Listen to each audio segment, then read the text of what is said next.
Hey everybody, Jabman025 here. This is the first of a two-part video having to deal with my big project which I've been teasing, which is going to be, as some of you have already guessed, a diorama.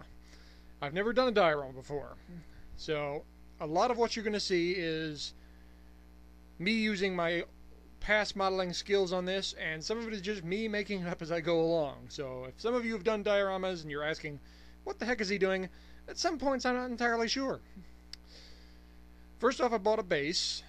Simple $5 base I got at a craft store. Plastic and easy to work with. I also bought these.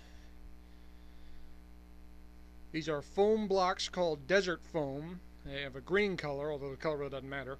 The reason I bought it is I wanted a nice base for the top to go on.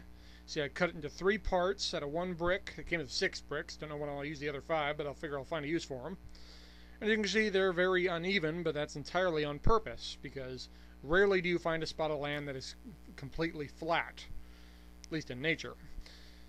And I wanted a kind of a rolling hills motif. I also added another section of the brick down here at the end to use as a little hill. Now, I know you're thinking, saying, this really doesn't look like much of anything at the moment. Well, the reason is you have to add a sheet of grass paper on top. You see here. This is usually used for dioramas or sometimes model trains I got at a hobby store. And to get it to form to what's underneath, as so, you can see it's got the rippling effects. You can see it's foamed into that form pretty good. All you got to do is hit it with a hot air dryer, put it on high, and mold it into what's underneath, and it'll give a nice solid base. And the other nice thing about it is after it's cooled, it will retain its shape. You see 360 view, and see when it's hot, it's nice and flexible, but once it's cooled down, it's solid as a rock. It's not going to lose that shape.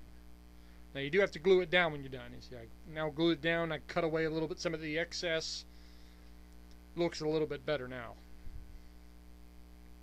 Next thing I did is decided where the 2 kits are going to sit, the Zaku and the GM. Once I decided that, I cut out holes for the feet after drawing the lines on the kit itself, and then I put some green stuff, modeling clay, so I can keep an idea where the feet's going to be. If you don't know about green stuff, check out my Crossbone X3, and I'll talk more about it in that review. After which I painted the foot imprints to give it a kind of a mud look. I also added a dirt road going down the center of the thing. I'll talk a little bit more about the road a little bit later. For the brown sections, I used some Natto Brown and some flat earth from Tamiya. It gives a nice mud/dirt look to it, and I added some of that throughout the grass sections to break it up a little bit, and I think it turned out really nice. One issue with the grass mat is it sometimes will fold like paper like this, and earth obviously doesn't fold like that, so to cover that up I used some more green stuff and painted that with a Natto green. I also added some more color in the grass section to break things up. Natto green, some smoke, which is a really nice color, and olive drab, all from Tamiya, and that just breaks up the monotony a little of the grass, which I kind of overdid considering I have to cover it up later. One important thing to keep track of is scale. The reason I was able to keep the roads right is this car that came with the Master Grade Gelgoog Chars version 2.0. That car helped me keep the roads straight. Another thing I did is I took the machine gun from the Zaku 2, lit it on fire, melted part of it, really roughed it up, and acted as if the Zaku had thrown it away and it hit the ground, causing a big mark in the ground. See a hole there, which I'll explain a little bit later. So that looked kind of nice. I also added this coarse turf, which gives an even better grass look. They tell you to shake this stuff up, so I just put it in a plastic cup and shook it up. Basically to get the clumps out of it. And that worked fine. To keep it attached, I use this Elmer's glue spray adhesive. It's just like a spray paint can, except it sprays a fine glue which dries clear so you can't even notice it.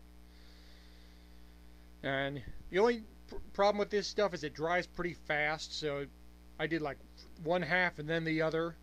You basically, once you've sprayed it, you get about 2 minutes to get that grass on there, as so.